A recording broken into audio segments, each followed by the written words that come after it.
다음 박성재 장관님. 총리님 수고하셨습니다. 박성재 장관님 나와주시죠. 찍었을 때 국민과 언론에 알렸으면 이렇게 안 됐다고.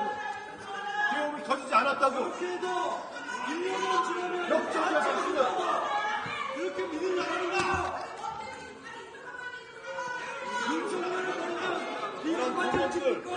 자, 장관님, 검찰은 윤석열 대통령을 소위 말해서 직권을 남용하여 내란, 소위 말해서 국헌문란의 내란, 폭행을 일으킨 내란 혐의로 지금 조사하고 있죠. 그 혐의를 두고 조사하고 있는 것으로 알고 있습니다. 네. 우리 장관님 최고의 법률가시잖아요.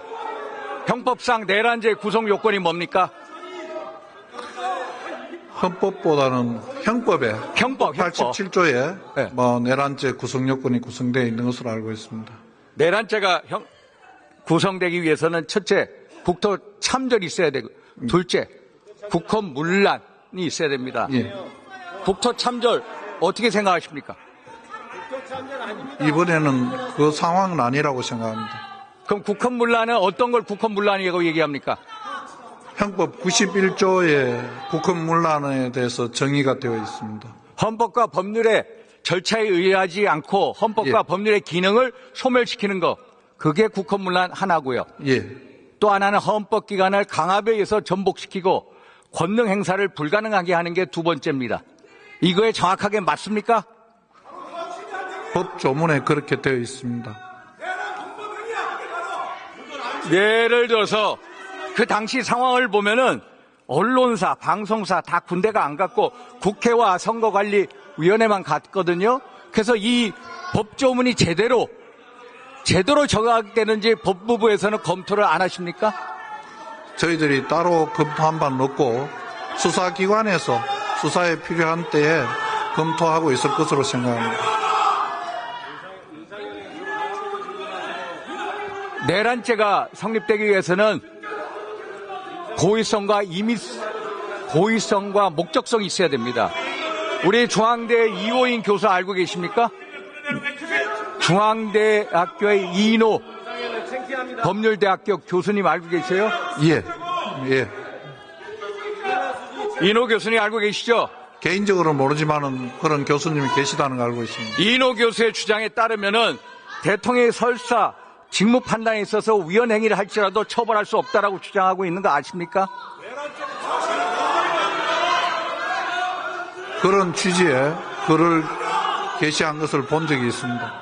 예를 들어서 국회가 법률을 만들었습니다. 헌법재판소에서 위헌법률로 확정이 됐어요. 그렇다고 해서 위헌법률을 만든 국회 법률 제정 행위자들을 처벌합니까? 거기에 반드시 처벌되지 않는다는 다른 의견도 있는 것으로 알고 있습니다. 국회가 부당한 탄핵 소추를 했습니다. 헌재에서 기각됐어요. 국회를 처벌합니까?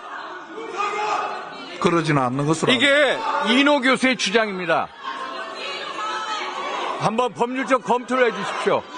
저희들이 살펴보겠습니다.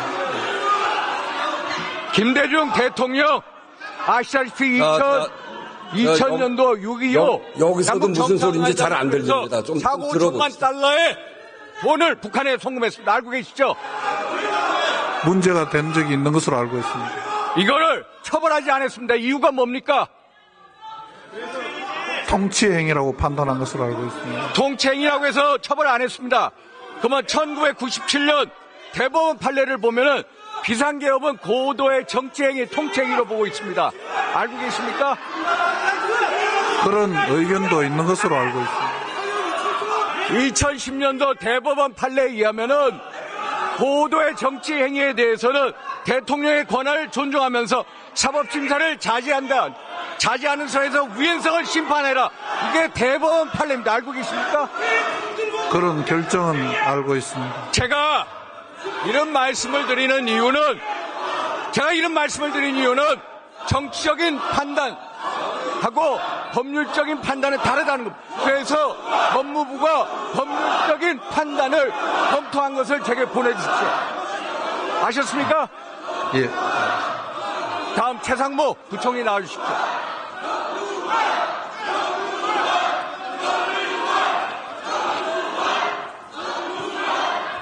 자, 조용히 하시죠. 조용히 하시죠.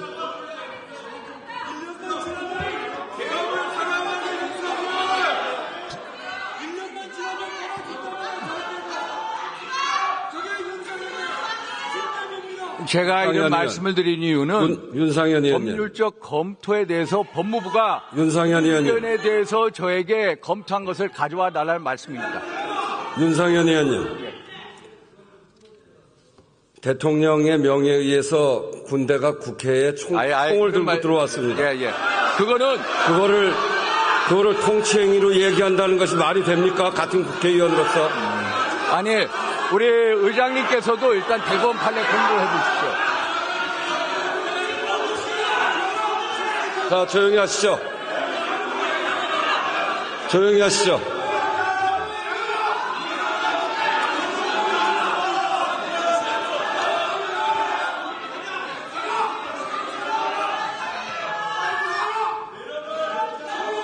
우리 부총리님 그때 당시 반대하셨습니까? 잘 안 들려서 죄송합니다. 반대하셨습니까? 네, 답변 드리기 전에 우선 지금과 같은 상황까지 오게 된 것에 대해서 국무위원회 한 사람으로서 국민 여러분께 매우 송구스럽게 생각합니다. 그 당시에 저는 굉장히 늦게 참가를 했는데 내용을 모르고, 그러니까 회의라는 것도 사실은 모르고 참석을 했습니다. 근데 말씀을 듣고 매우 놀랐습니다. 그리고 예상하지 못한 상황이라서, 그리고 굉장히 이건 잘못된 것이라고 생각을 했고요. 그다음에 제가 경제부처를 담당하는 장관으로서 우리나라 경제에 대해서 아주 매우 심각한 영향이 있을 거라고 생각해서 강하게 반대 의사를 분명히 하고 했습니다. 네. 반대 사유는 정확히 뭡니까? 일단 매우 잘못된 행위라고 결정이라고 생각을 했습니다. 그리고 저는 경제를 총괄하고 있는 장관으로서 아까 총리께서 말씀하신 것처럼 우리 대외 시인도와 우리 경제에 막중한 부정적인 영향이 있을 거라고 예상을 해서 강하게 반대 의사를 분명히 했습니다. 지금 정치에서 패닉셀 어떤 대책이 있습니까? 패닉셀. 네. 패닉셀 하는 거. 그런데 당시에 여러 가지 우리 헌법 절차가 작동을 해서 국회에서 의결을 해주셔가지고 계엄이 해제가 됐습니다. 그래서 그 시간이 짧았기 때문에 일단은, 그리고 또 우리 국민들과 그 다음에 또 정부가 같이 노력을 해서 현재까지는 우리 경제에 미치는 영향은 좀 생각보다는 제한적으로 지금 있어 다행이라고 생각하고 있습니다. 증시 안정화 대책 어떤 게 있습니까? 증시. 네, 증권시장 저희가 그날 밤에 한국은행과 금융당국이 대외적으로 무제한 유동성을 제가 풀 수 있다는 메시지를 내고요. 나름대로 시장 안정 조치에 최선을 다했습니다. 국민연금의 중시 투자 생각하고 계십니까? 그건 아닙니다. 국민연금은 국민의 자산을 관리하는 거기 때문에 국민연금의 주어진 미션에 따라서 투자를 하는 것입니다. 증시안정기금은 활용하실 겁니까? 증시안정기금은 저희가 과거에 사용한 전례가 있기 때문에 증시안정기금이 지금 가동할 준비가 되어 있다는 시장 메시지를 낸 바 있습니다. 그럼 환율 안정화 대책은 뭐가 있습니까? 외환시장과 관련돼서는 외환시장은 기본적으로 시장 기능의 수요 공급에 따라서 이루어지는 것입니다. 그래서 외환당국이 특정한 레벨에 대해서 제가 생각할 수는 없는 것이고요. 그렇지만 급격한 변동이 있을 때는 어느 나라든지 저희가 통용되는 스무딩 오퍼레이션이라고 영어로 써서 죄송합니다만 그런 작용을 해서 저희가 외환시장의 안정에 최선을 다하고 있습니다. 외환보유고 충분합니까? 외환보유고를 글로벌 기준으로 봤을 때 저희가 전 세계에서 9위 수준이고요. 그 다음에 과거 외환위기 때는 저희가 순채무국이었지만 최근에는 순채권국입니다. 그래서 순대외자산이 그때보단 충분히 있고요. 그 다음에 계속 경상수지가 흑자기 때문에 과거의 어떤 위기 상황과는 우리가 외환 상하 사정은 많이 다르다고 말씀드릴 수 있습니다. 외평기금을 재정적자 메꾸는 데 쓴 건 어떻습니까? 그 부분에 대해서는 저는 굉장히 여러 가지로 송구스럽게 생각한다고 말씀을 드렸고요. 다만 저희가 올해 세수 결산에 쓴 게 한 4조 정도, 4조에서 6조라고 예상은 하고 있습니다만 전체적인 외평기금의 그 전체 규모 가용자산이 200조 원 넘고요. 그 다음에 외환 보유가 있기 때문에 저희가 당연히 그 외환의 안전망을 저해되는 그런 행위는 하지 않습니다. 외환 환매 조건부 채권, 소위 말해서 외환 환매 조건 RP를 네네. 통해서 유동성 공급하실 생각은 갖고 계십니까? 뭐 그런 부분은 지금 당국에서 발표를 했습니다. 지금 고환율인데 수출이 안 되는 이유가 뭡니까? 고환율에 수출이 안 되는 이유, 대책이 뭡니까? 지금 현재 저희가 수출은 아직까지는 작년 대비 수출 증가는 계속 되고 있습니다. 다만 수출 증가율이 예상보다 둔화가 되고 있다는 것이고요. 그건 여러 가지가 있기 때문에 저희가 수출 증가를 제대로 하기 위해서는 산업 경쟁력이 중요하고요. 그다음에 글로벌 통상 어떤 질서에 대한 불확실성이 지금 예상되고 있기 때문에 정부에서는 그에 대한 만반의 준비를 산업계와 소통을 하면서 준비를 하고 있습니다. 경기가 둔화 국면에 이미 진입했다. 동의하십니까? 경기가 둔화 국면이라고는 하기는 어렵습니다만 일단은 저희가 내년 성장 전망이 올해부터는 낮아질 것으로 저희가 예상을 하고 있기 때문에, 그리고 또 대외 불확실성이 확대되고 있기 때문에, 또 게다가 저희가 민생과 내수 부분이 수출보다는 훨씬 어렵기 때문에 그런 사항에 대해서 저희가 굉장히 엄중하게 생각하고 있습니다. 그래서 거기에 따른 저희가 그 민생 안정과 그다음에 대외 불확실성 확대에 대한 대응하기 위한 그 노력을 나름대로 하고 있습니다. 제가 경기 둔화 이 완화를 위해서 지난 5월부터 금리 인하를 주장했습니다. 그런데 우리 금리 인하가 지난 9월 미국의 비커 금리 인하 후에 10월 달에 단행이 됐습니다. 금리 인하 실기로 어떻게 생각하십니까? 양해해 주시면 그거는 중앙은행의 고유 권한이기 때문에 제가 여기서 말씀드리는 건 적절치 않다고 생각합니다. 올해 경제 성장률 얼마나 전망하십니까? 올해는 지금 한국은행이 2.2% 전망을 하고 있습니다. 근데 아니요, 1.9%로 하향했습니다. 네, 2.2% 올해. 예, 올해 1.9로 하향했고 네. 내년도는 1.8%로 하고 있습니다. 네, 올해 그러니까 2%로 전망을 하고 있고요. 죄송합니다. 2.2에서 2%로 올해 하향을 했고요. 내년에는 1.9%로 전망을 하고 있는데 하방 위험이 더 커지고 있다고 생각합니다. 아니, 부총리님, 올해 한국은행에서 경제 성장 전망치를 2.2에서 1.9로 내렸고요. 내년은 1.8로 내린 걸로 알고 있습니다. 아니요, 올해는 2.0이고요. 내년에 민간경제연구소에서는 네. 이미 1.7로 예측을 하고 있습니다. 이렇게 경기 둔화되는 상황에서 재정 정책을 어떻게 구상하십니까? 네, 지금 현재 저희가 전망 기관마다 다릅니다. 근데 2%나 2% 못 미치는 걸로 전망을 하고 있습니다. 근데 이건 저희가 잠재 성장률 수준이나 그에 근접하는 수준입니다. 지금 문제가 되는 것은 글로벌 교역이 불안정한 데 따른 불확실성이 커졌다는 것이고, 또 잠재 성장률이 2%밖에 안 됐다는 게 더 큰 문제입니다. 그래서 정부에 있어서는 저희가 잠재 성장률을 확대할 수 있는, 그다음 글로벌 교역에 대한 불확실성이 확대되는 이 부분에 대해서 재정을 포함해서 모든 정책들을 최대한 활용할 필요가 있다고 생각하고 있습니다. 이런 경기 둔화되면 경제 약자에 대한 피해가 가중됩니다. 경제 약자에 대한 피해 어떤 대책을 강구하고 계십니까? 네, 내년도 예산을 어제 의원님들께서 통과시켜 주셨습니다. 내년도 예산안에는 정부 나름대로는 지금 경제적으로 어려운 분들에 대한 그런 복지 예산이나 생계급여 예산이 어느 해보다도 많이 들어 있습니다. 그래서 이 부분에 대해서 통과시켜 주셨기 때문에 제가 최대한 충실하게 빨리 집행을 해서 경제적으로 어려운 부분들이 어려움을 조금은 덜 수 있도록 최선을 다하겠습니다. 지금 부처 중에 보면은 탄핵 와중에 복지부동 사례가 많습니다. 재정정책 빨리 진행될 수 있도록 이 모니터링 시스템을 강화시켜 주십시오. 네, 그렇게 하겠습니다. 저희가 오늘도 제가 산업경제 강화 장관회의를 하고 왔습니다.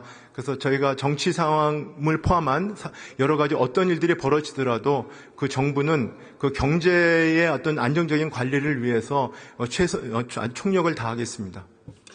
수고하셨습니다. 통치행위는 역사의 길이 남을 발언이다. 통치행위, 역사의 길이 남을 발언입니다. 1997년 4월 대법원 판례 보십시오. 2010년 12월 대법원 판례 보십시오. 제가 법률적 검토를 해보라는 겁니다.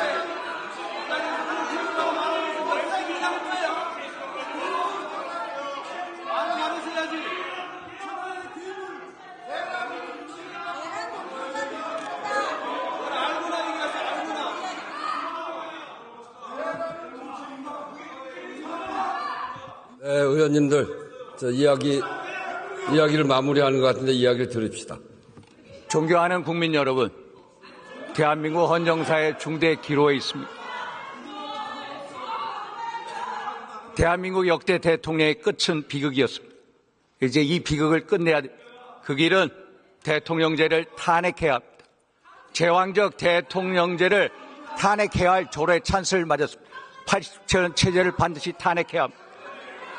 지금 대통령이 조기 하야를 하고 바로 대통령 선거가 있으면은 자기 대통령에서 헌법 개정 물 건너갑니다. 윤석열 대통령 이번 사태에 대해서 정치적 사법적 심판을 받아야 합니다. 당연히 당당하게 받으시라 믿습니다. 그러나 그걸 넘어서서 우리는 대한민국의 미래를 고민하는 계기로 만들어야 됩니다. 국정공백의 최소화 적극 찬성합니다. 그러나 그거에 머물지 않고 대통령제 폐해를 끝낼 수 있는 절호의 찬스를 만들어야 되는 게 우리들한테 있습니다.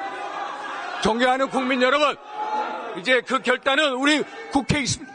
우리 이재명 대표님 결단해 주십시오.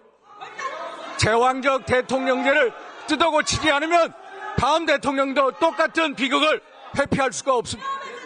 우리 여야 국회의원 여러분, 대한민국 국민과 미래를 위해서 한번 결단합시다. 대통령제 폐해를 끝낼 절호의 찬스를 한번 생각해 봅시다. 윤석열 대통령의 헌법 개정, 임기단초 헌법 개정을 통해서